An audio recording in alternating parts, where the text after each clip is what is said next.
শিরিক বড় জুলুম। বলেন শিরিক কি জুলুম? সূরা লুকমানের 13 নম্বর আয়াতে আল্লাহ বলেন, وَإِذْ قَالَ لُقْمَانُ لِابْنِهِ وَهُوَ يَعِظُهُ يَا بُنَيَّ لَا تُشْرِكْ بِاللَّهِ إِنَّ الشِّرْكَ لَظُلْمٌ عَظِيمٌ। স্মরণ করুন ওই সময়কে লোকমান হাকিম যখন তার সন্তানকে বললেন, হে প্রিয় সন্তান, আল্লাহর সাথে শিরিক করো না, শিরিক সবচেয়ে বড় জুলুম, শিরিক মহা জুলুম। আমি তার গায়ে আঘাত করলাম, এটা জুলুম। আমি এই জায়গায় কারো গায়ে আঘাত করলাম, এটা জুলুম। এর চেয়ে বড় জুলুম শিরিক করা। আমি কারো টাকা পয়সা আত্মসাৎ করলাম, এটা জুলুম। ডাকাতি করলাম, এটা জুলুম। অন্যায় করলাম, এটা জুলুম। ডাকাতি করলে তাকে শাস্তি দেওয়া হয়, চোর চুরি করলে তাকে শাস্তি দেওয়া হয়। কিন্তু মুসলমান নাম ধারণ করে বড় জুলুম করে তাকে কেউ শাস্তি দেয় না। ডাকাতরে ধরে দইরা সবাই পিটায়, ডাকাতের দইরা সবাই মারে না। তো ডাকাতের জুলুম বড় না মুশরিকেরটা বড় জুলুম? মুশরিক শিরিক করুক সমস্যা নাই, কিন্তু মুসলমান যদি নাম দেয় আব্দুর রহমান কিন্তু করে শিরিক, বড় জুলুম। কিন্তু এই বড় জুলুমটা যে করে হ্যাঁ কেউ কিছু বলে, উল্টা কয় না না, শ্রদ্ধা ভক্তি। সূরা নিসার 48 নম্বর আয়াতে আল্লাহ তাআলা বলেন, ইন্নাহু মান ইউশরিক বিল্লাহি ফাকাদ হারামাল্লাহু আলাইহিল জান্নাহ ওয়া মাওয়াহুন নার ওয়া মা লিয-যালিমিনা মিন আনসার। যারা আল্লাহর সাথে শিরিক করে, আল্লাহ তাআলা বলেন ফাকাদ হারামাল্লাহু আলাইহিল জান্নাহ, আল্লাহ তার জন্য জান্নাত হারাম করে দেন। ওয়া মাওয়াহুন নার, তার ঠিকানা হলো জাহান্নাম। তার ঠিকানা কি? জাহান্নাম। সহিহ বুখারীর বর্ণনা 1237 নম্বর হাদিস। قال رسول الله صلى الله عليه وسلم أتاني جبريل وبشرني أنه من مات من أمتك وهو لا يشرك بالله شيئا دخل الجنة। জিবরিল আমিন আমার কাছে আসছে, আসার পর বললেন, হাবিব আপনি আপনার উম্মতকে সুসংবাদ জানায়া দেন, আপনার উম্মতের মধ্যে যারা শিরিক না করে মারা যাবে জানায়া দেন একদিন জান্নাতে প্রবেশ করবে। শিরিক করা যাবে না। বলেন আমার সাথে সবাই, গম পরিমাণ ইমান। বলেন জব পরিমাণ ইমান, সরিষা পরিমাণ ইমান। এবার বাংলাটা আরেকটু বাড়াবেন, বলেন গম পরিমাণ খাঁটি ইমান, জব পরিমাণ খাঁটি ইমান, সরিষা পরিমাণ খাঁটি ইমান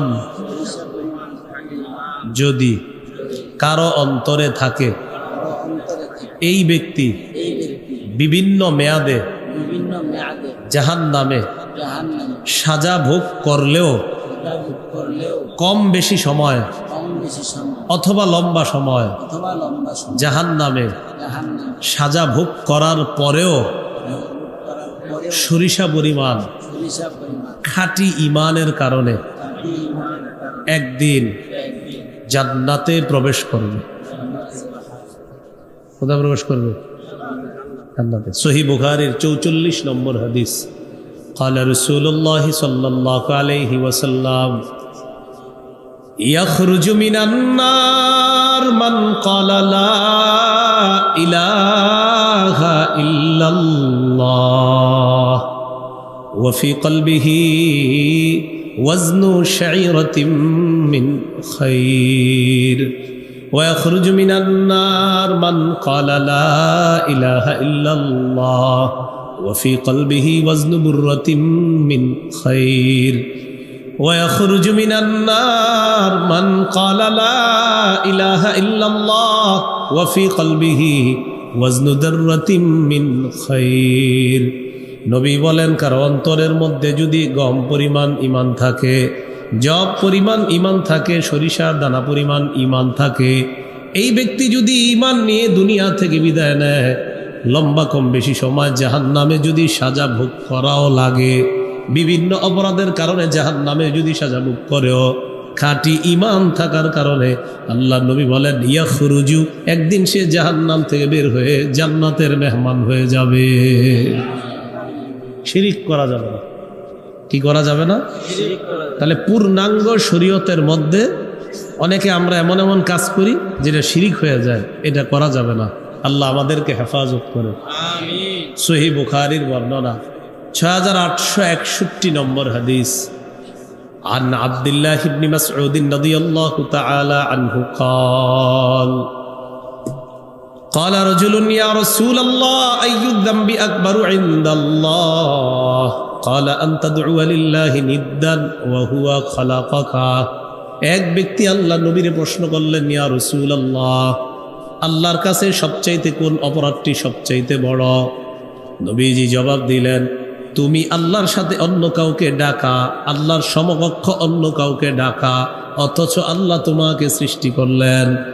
মানুষ কত বোকার মতো গিয়ে বলে, আল্লাহ এই কবরের মধ্যে যিনি শুয়ে আছে তাকে তুমি মাফ করে দাও, আল্লাহ কবরওয়ালাকে তুমি জান্নাতবাসী বানায় দাও, আল্লাহ এই কবরের মানুষটা জান্নাতের আলা মাকাম দান করো। সব কারে বলছে? শেষে গিয়ে কয়, ও কবরওয়ালা, আমার ছেলে নাই, একটা ছেলের ব্যবস্থা করে দাও। এতক্ষণ কবরওয়ালার জন্য কারে বলছে, শেষে নিজের জন্য কারে কয়? চিন্তা করছেন?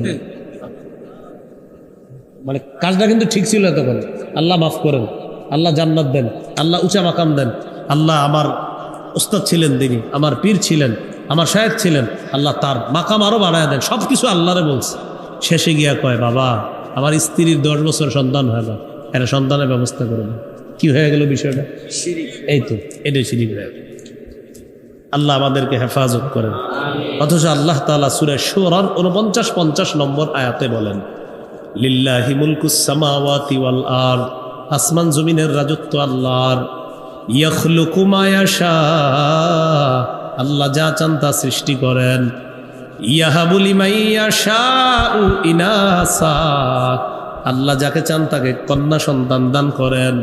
ওয়াহাবু লিমান ইয়াশাউ যুকুর, যাকে চান তাকে ছেলে সন্তান দান করেন। আও ইউযাওয়িজুহুম যুকরানা ওয়া ইনাসা, যাকে চান তাকে ছেলেও দান করেন, মেয়েও দান করেন। ওয়াজআলু মান ইয়াশাউ আকীমা, যাকে চান তাকে ছেলেও দেন না, মেয়েও দেন না, ওই নারীটাকে বন্ধা রেখে দেন। এই ক্ষমতা কার? ছেলে মেয়ে দেয় কে ভাই? মেয়ে হতে থাকবে কার ক্ষমতা? ছেলেই হবে কার ক্ষমতা? ছেলেও হবে, মেয়ে হবে, ক্ষমতা কার? ছেলে মেয়ে কিচ্ছু হবে না, এই চাও কার? তো এই যে আমাদের ভুলগুলা এইভাবে হয়ে যায়, এই ভুলগুলার কারণে শিরিক হয়। আল্লাহ এই শিরিক থেকে আমাদেরকে হেফাজত করেন।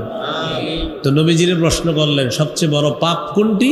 নবীজি বললেন, তুমি আল্লাহর সাথে অন্য কাউকে সমকক্ষ হিসাবে ডাকা, অথচ আল্লাহ তোমাকে সৃষ্টি করেছেন, সে আল্লাহর সাথে তুমি অন্য কাউকে ডাকা। আল্লাহ আমাদেরকে হেফাজত করেন। এবার আমার সাথে বলেন, মাঝে মাঝে পূর্ণাঙ্গ শরীয়ত পালন করতে গিয়ে অনেকে এমন কাজ করে ফেলে যেই কাজটিকে ইসলামের পরিভাষায় বেদাত বলা হয়। কি বলা হয়? কিছু কাজ হয় শিরিকের মতো, আবার কিছু হয় কিসের মতো? বেদাতের মতো। এখন কথা হলো, বেদাত জিনিসটা কি? সহিহ বুখারীর বর্ণনা 2697 নম্বর হাদিস, 2697 হাদিসের বর্ণনাকারী আয়েশা সিদ্দিকা রাদিয়াল্লাহু তাআলা আনহা। عن عائشة الصديقة رضي الله تعالى عنها قالت قال رسول الله صلى الله عليه وسلم من أحدث في أمرنا هذا ما ليس فيه فهو رد।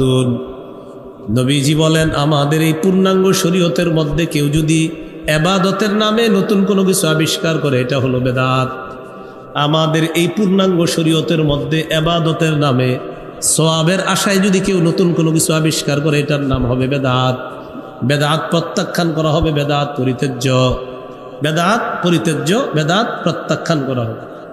এবার একটা কঠিন প্রশ্ন, অনেকে বেদাত করে কইরা আইসা হুজুরদেরকে বলে, হুজুর আপনারা খালি কোন এটা বেদাত, এটা বেদাত, এটা করলে তো আমার দিলে হিট আসে, চোখে পানি আসে। কি কি বলে, মানে ইমোশনাল হয়ে যায়, তখন চোখে কি আসে, পানি আসে। করে কি, বেদাত। ওই বেদাত করার পরে কি বলে, আমার চোখে কি আসে, এখন হুজুর কি করবে, আল্লাহ আপনি বেদাত করেন, আমার চোখে পানিও আসে। তো খতিব সাহেব বুদ্ধি করে কয়, আপনি মাশাআল্লাহ সুন্দর কথা বলছেন, বেদাত করলে আপনার চোখে পানি আসে, তো আমি কি বললে খুশি হইবেন সেটা বলেন। তনি বলতেছে বেদাত হইলে কি আর চোখে পানি আসতো, বুঝছেন।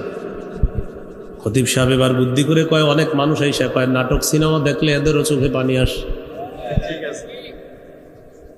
নাটক সিনেমা দেখে অনেকে ইমোশনাল হয়ে যায়, চোখে কি আসে, জায়েজ আছে পানি। এমনকি নাটক সিনেমা জায়েজ, তো বেটা তো কান্দে।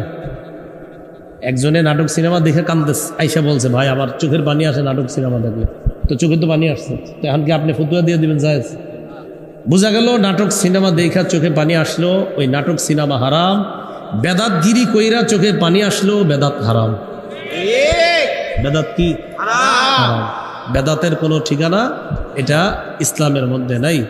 তাহলে এই জন্য এই জাতীয় প্রশ্ন আর ভবিষ্যতে কোনো আলেমরে বলবেন না যে হুজুর আপনারা কোন বেদাত, কিন্তু এটা করলে একটা দিলে হিট আসে, মায়া আসে, ইমোশনাল হয়ে চোখের পানি আসে।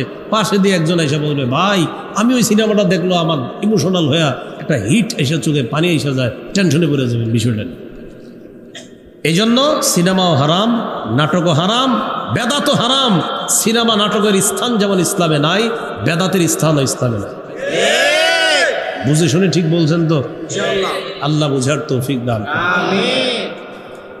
ইমাম মালিক রাহমাতুল্লাহি আলাইহি বলেন, মান ইবতাদা ফিল ইসলামি বিদআতান ইয়ারাহা হাসানা ফাকাদ জাআমা আন্না মুহাম্মাদান ক্বাদ খানার রিসালা। কেউ যদি ইসলামের মধ্যে বেদাত করার পর এটাকে উত্তম মনে করে, বেদাত করার পর এটাকে উত্তম মনে করে, ওই ব্যক্তি কেমন যেন বলতে চায় মুহাম্মদ সাল্লাল্লাহু আলাইহি ওয়াসাল্লাম তার দায়িত্ব পালনে ত্রুটি করে গেছে, এখন সে আসছে এটারে পূর্ণ করতে।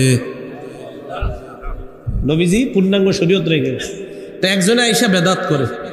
ইমাম মালিক কয় তুমি বেদাত করো কেন? কয়টা আমার ভালো লাগে। কয় তুমি যে ভালো লাগে এই জন্য বেদাত করো, কেমন যেন তুমি বলতে চাও যে নবী তার শরীয়তকে পূর্ণাঙ্গ রেখে যেতে পারে নাই, তুমি আসছো এটারে পূর্ণ করতে।